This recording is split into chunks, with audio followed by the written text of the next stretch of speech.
you'll see what is a linked list. So usually when you store a lot of data, right, either you use array. So this is an array, okay, where data will be stored in contiguous memory location. So first data is 3. Let's suppose if it is stored in 1000, if it's an integer, each integer takes 4 bytes. The next data will be stored in 1004, and the next data will be stored in 1008 memory address. So after reading the first data, you can easily go to the next location and read the next data. Okay, so this is how it is. But the problem is, while declaring an array, right, we have to mention the size, and that much elements only you can store. Like if you mention the size of the array as 10, you can store only 10 elements.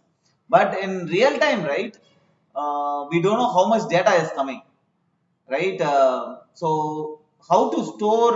Suppose I don't know, but I might get 10 data, I might get 100 data, or I might get 1 lakh data. So that time I don't know how we cannot use array. So what we can do is, in that case, right, whenever data comes, right, suppose 3 is coming, right, I'm allocating memory for 3 and storing it. So when I allocate memory, right, suppose the memory address is 1000, then again the data 4 comes to my application to store. I am allocating memory. Now it can give some other memory location, right, which can be 2000. So I am storing it. Now then again data comes 17. I am storing in some other memory location 3000. So if I store like this, the problem is I have to keep track of the address of all the data, because I don't know where the data is stored. So one way to keep track, right, you keep track of only the first address, right? From here you have to go and read the second data. So you can store the second data address after the first data. So from here you are creating a link to the second data. So after reading the second data, you can store the address of the third data. So you're creating a link to the third data, right? And if there is no data after this, here you can store null, which tells that this is the end of the list. So this is a list, right? This is nothing but a list. This is called linked list because it has a link to the next node. Okay, so this is how you represent diagrammatically each item. This is called a node. Okay, this is a node which basically has a data. Right now I have put only one integer data, but it can have any number of data. It can have an integer, it can have an array, it can have an objects in this, it can have a collection of information, right? And it has a link to the next node. Okay, this is how linked lists are organized. The advantage of linked list, it can store any number of data, right? But an array you can store only specific amount of data. But the problem with linked list is, right, suppose you want to search this item. From here you have to traverse. You know only the head node, the starting node address only you know. So using this node, you have to, suppose you are searching for the 17, go check the data whether it's 17 or not. If it is not 17, use the link, go to the next node, check whether it's 17 or not. If not, use the link, go to the next node, check if it's 17 or not. So 17 is there. Oh, okay, you have found the data. So you have to go through all the item to find the data. But in an array, right, to searching a element, to get an element, right, searching or to get an element. Searching element, you have to go item by item in array also. But to get a particular element, right, here you have to iterate. But here you can use the index, go to the appropriate memory location and then get the data.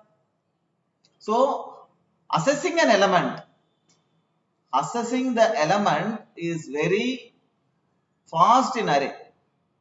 So suppose in your application, you know this is the amount of data I am going to store, right? That time you can use array because assessing is very fast. In linked list, assessing is will take time. Okay, so this is a basic linked list. Okay, and this is called single linked list because it has only a single link. There can be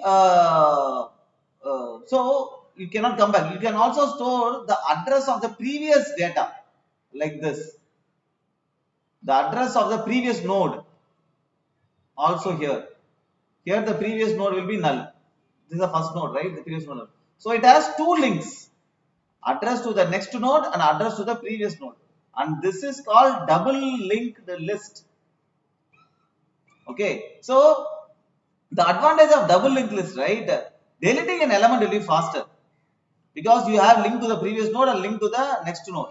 So deleting an element will be little fast. So that case you go for double linked list. Now we will go into how to implement this single linked list, right, in Python, right? So this data is collection of many information, right? So if you want to put many information in one unit, right, you have to go for class. Class, you can call it a node or something, okay? And in the class, you need to have a constructor. In the constructor, you need to define what are the variables you need, right? What are the information you're going to store? The information you can store, and then the pointer to the next node. This is how you basically implement a linked list using class. Let's go and see that. Okay, see here. Here you see there is only one data here, but you can have many data. Okay, and then the pointer to the next node. Initially, when you create a node, right, the pointer to the next node will be none. Any node you create, right, the next node pointer will be none. Okay, and this is the node. This is basically a node, and then you have a list, another class for a list, and here the head is none. Initially, the head is none. Okay, so first I'm creating a object to this. This has only one variable, which is the head node. Okay, and I'm calling append function. In the append, what I'm doing, I have to append a data, which is data is 1. Okay, I am creating a node. So when you want to add a data, right, basically you create a linked list. This linked list nothing but it has only the head pointer. It has only the head pointer, which is none. Okay, now when you append, right, you pass the data. When you pass the data, I create a node. This node basically has a data and a next pointer. This is a data and a next pointer. Okay, after creating a node, if not head, like if the head is null, I'm assigning the head to the new node. This is a new node. Okay, and then I'm returning. That's it. Because whenever I create a node, right, I'm passing the data. Data pass is 1. So 1 will be here, and this will be none. Okay, so if it is the first node, now I just put the head pointer here and I return. Work over. Then I'm again adding 2. 2 comes here. Immediately I'm allocating a node. I'm allocating a node here. And then in the node, what data is passed? 2 is passed. So 2 will be assigned to that data. So 2 will be here, and this will be none.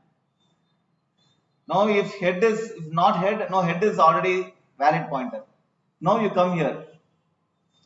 The last node, right, it is the head. Okay, you are having a variable last node, head. So our last node will be here pointing to this one. This is the last node. LN I will put. Okay. So while last node dot next, which means what? Until the last node dot next is this pointer, this one, right? Last node dot data now you get this value. Last node dot next now you get this value. So last node is pointing to your head node. Okay. So while last node dot next is none. So this is false straight away. Right? It's coming here. And then the last node dot next, what you are putting is a new node. New node you are allocating. So last node dot next, this is will be making to the new node. It is pointed here. That's it. Okay. Again you are adding 3. When you are adding 3, what happens? Again coming here, you are creating a new node. Okay, I am passing 3 here. So 3 and this will be none. The head is still here, right? It's pointing here. And the last node will be, so this is not null, so it will not come into this F. Come here. The last node is self head, so this is head. While last node dot next, okay, next is valid, correct? So last node is equal to last node is equal to last node dot next. So last node is equal to last node dot next. So this last node you are assigning this value. What is this value? Let's put a value here. This is 1000, this is 2000, this is 3000. So last node dot next, right? This value are changing, right? You are assigning last node or next to last node. So last node will become this value. This value is nothing but 2000. It's pointing to this one. So last node will become 2000. Again come here. Why last node or next? Last node or next is none, right? This is why last node or next. This is false. Next is null value, not false. Coming out. So last node or next equal to new node. The last node or next equal to new node. So this you are making it. New node is what 3000. This you are making it 3000. And you're creating a link here. So whenever you want to add a new node, right, what you have to do, simple thing, allocate memory. You traverse till the last node. How you find the last node?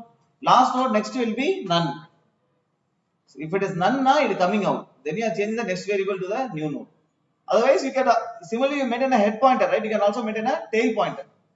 Just instead of this iteration, tail pointer dot next equal new node and move the tail pointer to the last node. That way also you can do, right? So to print the list, right, from the head, while current node, I am printing the data. Current node will be head. This is the current node. Current node, this will be head. I am printing the data.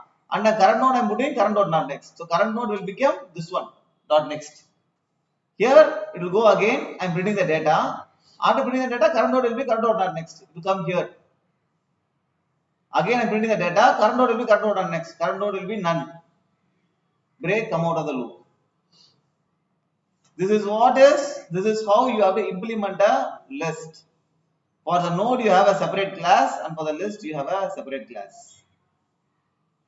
The same thing you can do in Java. See, in Python you need not declare the data, right? In the constructor itself you can declare the data. But in Java you have to declare the data separately. What is the data? You have one data and point it to the next node. So you can just put node and next. And this is the constructor. Constructor is a function, it's the name of a class. You pass the data will be assigned and it will be null. So whenever you add a new data, right, allocate memory for the new data. So to allocate memory, you have to create an object for this node, new node, and pass the data. And if head is none, head will be this. You have a head pointer. Head is none, head will be this. Otherwise, the same you have to iterate until the last one is none, and go and insert. The same thing what it did in Python. Only difference is you have to declare the variable in Java.